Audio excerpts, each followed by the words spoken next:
ఓం గం గణపతయే నమః. స్వర్ణలక్ష్మి నమస్తే అస్తు. పరబ్రహ్మ స్వరూపిణి రాజ్యం దేహి ధనం దేహి సర్వకామాంచ దేహి మే.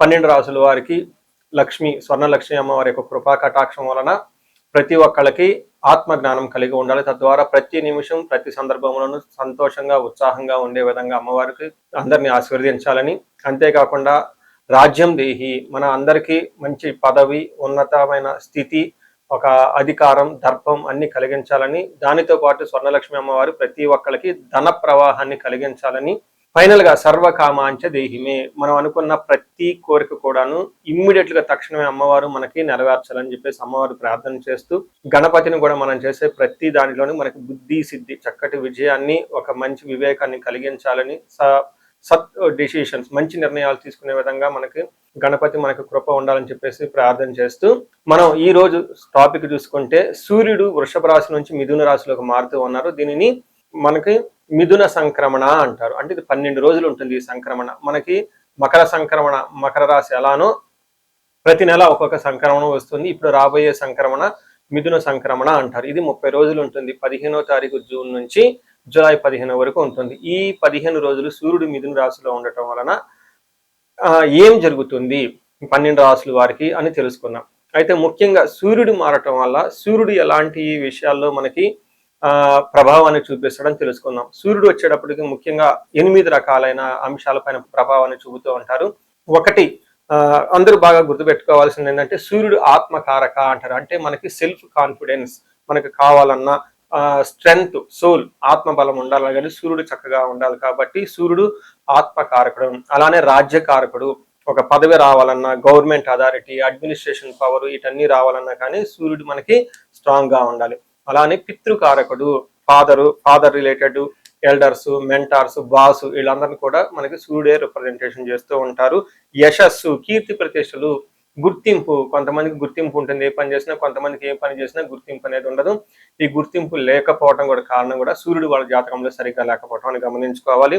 పదవి, అధికారం అంటే మీకు ఒక స్టేటస్, అంటే ఒక లేబుల్, మేనేజర్ నుంచి హైయర్ మేనేజర్, వైస్ ప్రెసిడెంట్, ఇలా ఒక్కొక్క లెవెల్ బై లెవెల్ ఎదుగుతూ ఉంటారు. అలాంటి పదవి, పొజిషన్ మీకు రావడానికి కూడా కారణం సూర్యుడు అని తెలుసుకోవాలి. అంతేకాకుండా అధికారం, పవర్, లీడర్షిప్, కమాండింగ్ పవర్, మీరు ఒక పని చెప్తే ఎదుటి వాళ్ళు చేయగల సామర్థ్యం అంతా కూడాను సూర్యుడు మెట్టే మీ జాతకంలో డిసైడ్ అవుతూ ఉంటుంది. తేజస్సు, ఆరోగ్యం, మంచి గ్లోరీ ఉంటుంది, మీకు ఎనర్జీ ఉండాలి, బ్రిలియన్స్, చాలా చక్కగా మీ ఫేస్ అంతా ఎప్పుడు కలగా ఉత్సాహంగా ఉండాలి, దానికి కూడా కారకుడు సూర్యుడు. ముఖ్యంగా లాస్ట్ లో ఆరోగ్య ప్రదాత, సూర్యుడిని ఆరోగ్యం ఇచ్చే వాళ్ళు అంటారు. ఎవరి జాతకంలో అయితే సూర్యుడు సరిగా ఉండరో వాళ్ళకి అనారోగ్యంతో బాధపడుతూ ఉంటారు. ఎవరికైతే సూర్యుడు చాలా జాగ్రత్తగా ఉచ్చ స్థానంలో ఉంటారో చక్కగా వాళ్ళకి హెల్తీగా ఉంటారు, ఫిజికల్ గా చాలా స్ట్రాంగ్ గా ఉంటారు, ఒక పవర్ వాళ్ళలా ఉంటుంది అని తెలుసుకోవాలి. ఇలా 8 రకాలైన ముఖ్యమైన కారకాలు ప్రతి ఒక్కళ్ళ జీవితంలో సూర్యుడు అనేది ప్రభావాన్ని చూపిస్తూ ఉంటారు. అయితే ఈ సూర్యుడు మిథున రాశిలో ఉండటం వల్ల ఇందాక వరకు మనం చెప్పుకున్న విషయాల్లో కొందరికి అనుకూలంగా ఉంటుంది, కొందరికి ప్రతికూలంగా ఉంటుంది. ఏ రాశుల వాళ్ళకి అనుకూలంగా ఉంటుంది, ఏ రాశుల వాళ్ళకి ప్రతికూలంగా ఉంటుందో మనం చూద్దాం. వృశ్చిక రాశి వాళ్ళు ఈ 30 days చాలా జాగ్రత్తగా ఉండాలి. ముఖ్యంగా జూన్ 15 నుంచి జూన్ 25 వరకు ఉన్న 10 రోజులు ఏదైతే ఉందో కొంచెం చాలా కేర్ఫుల్ గా, అటెన్షన్ గా ఉండటం చాలా ఇంపార్టెంట్. ఎందుకంటే సూర్యుడు 8వ స్థానంలో ఉండటం అంత మంచిది కాదు. అటు సూర్యుడు 8వ స్థానాన్ని కొంచెం అన్ఎక్స్పెక్టెడ్ గా చేంజెస్ ఉండే అవకాశం ఎక్కువగా ఉంటుంది. మీరు ఏదో ఎక్స్పెక్ట్ చేస్తుంటే అన్ఎక్స్పెక్టెడ్ గా పరిస్థితులు తలకిందులయ్యే అవకాశం ఉంటుంది. మీ ప్లానింగ్ కానివ్వండి, మీ ఆలోచన కానివ్వండి, మీ మీటింగులు, మీ యొక్క కీర్తి ప్రతిష్టలకి భంగం కలిగే విధంగా చాలా పనులు జరిగే అవకాశం ఉంటుంది. ఏదికంటే కానీ మీరు అనుకోని విధంగా అన్ప్లానెడ్ గా జరిగే అవకాశం ఉంటుంది. మనకి సంస్కృతంలో మహర్షులు ప్రాచీన జ్యోతిష శాస్త్ర గ్రంథాల ప్రకారం చూసుకుంటే యాన్షియంట్ స్క్రిప్చర్స్ లో ఏమని రాస్తుందంటే దుర్దోష శత్రు సంవాదో గమనాగమన వ్యధ దుఃఖవార్తాశ్రుతం చైవ అష్టమస్తే యథా రవిహి అని చెప్తారు. అంటే 8వ స్థానంలో సూర్యుడు ఉండటం వల్ల ఏమవుతుంది, దుర్దోష, నీకు చెడు ఉద్దేశం వచ్చేస్తుంది, వేరే వాళ్ళని ఇబ్బందులు పెట్టాలి చేయటం వల్ల ఏదేదో మీకు అవసరం ఉన్నా లేకపోయినా కొన్ని పనులు చేసి తద్వారా మీరు పశ్చాత్తాపానికి గురే అవకాశం ఎక్కువగా ఉంటుంది. శత్రు సంవాదం, మీరంతా మీరే శత్రువు దగ్గరికి వెళ్ళి వాళ్ళతో గొడవలు పెట్టుకునే అవకాశం ఎక్కువగా ఉంటుంది.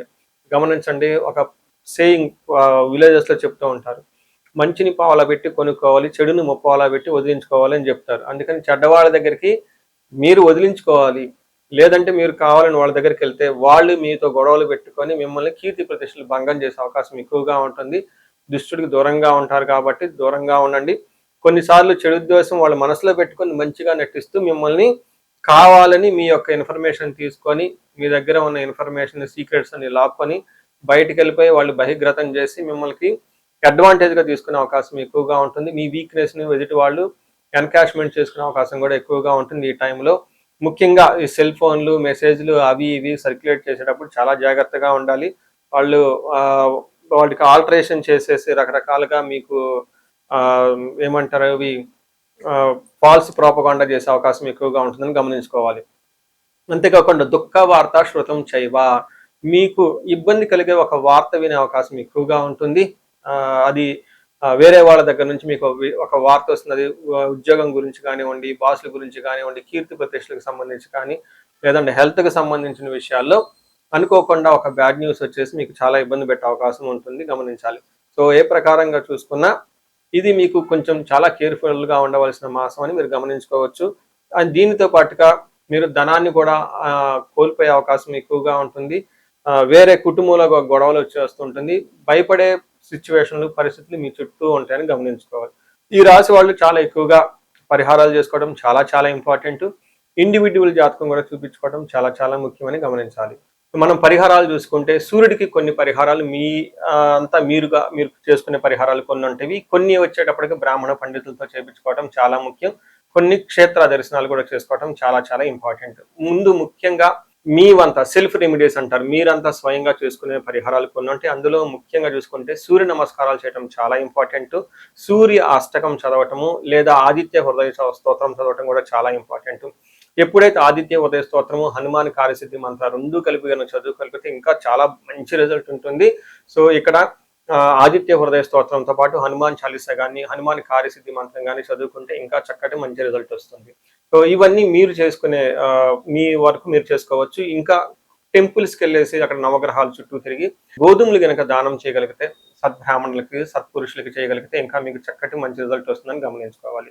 సో అది మీ వరకు చేసుకోగలుగుతారు. మీ ద్వారా కాకుండా కొన్ని సమస్య తీవ్రంగా ఉంటే పండితులను కలిసి లేదంటే మా ద్వారా అపాయింట్మెంట్ తీసుకొని జాతక చక్రం కూడా చూపించుకొని చేపించుకోవడం చాలా ఉత్తమం. ఇందులో ముఖ్యంగా సూర్యుడికి సంపూర్ణమైన శాంతులు చేయాల్సి ఉంటుంది. గ్రహ శాంతి అంటారు. ఈ గ్రహ శాంతిలో సూర్యుడికి జపాలు, దానాలు, తర్పణాలు, హోమాలు ఇవన్నీ చేస్తూ ఉండాలి. వీటితో పాటుగా ఇంకా మీ యొక్క ఇండివిజువల్ జాతకం చూపించుకోవడం చాలా చాలా ముఖ్యం. ఎవరికైతే మీ యొక్క ఇండివిజువల్ లైఫ్లో మీకు ఏజ్ 35 to 45 మధ్యలో ఉండి 40 years ± లో ఉన్న వాళ్ళకి ఎక్కడైనా మీకు లైఫ్ స్టాగ్నేటెడ్ కనిపించింది, అప్పటిదాకా సక్సెస్ఫుల్ ట్రాక్ రికార్డు ఉండి ఇక్కడ ఎందుకో ఆగిపోయారు, గ్రోత్ లేదని మీకు అనిపిస్తే ఒక్కసారి కాల్ చేసి అపాయింట్మెంట్ తీసుకోండి, మీ జాతకం చెక్ చేసుకోండి. నేను 35 to 45 ఏజ్ గ్రూప్ రీసెర్చ్ గ్రూప్గా చేస్తూ ఉన్నాను. చాలా మంది పీపుల్ మిడ్ లైఫ్ క్రైసిస్ అని చెప్పేసి ఇక్కడ ఆగిపోతూ ఉంటారు. చాలా మందికి డైవర్స్ అవుతూ ఉంటుంది, సడన్గా కెరీర్లో బ్రేక్ వస్తూ ఉంటుంది.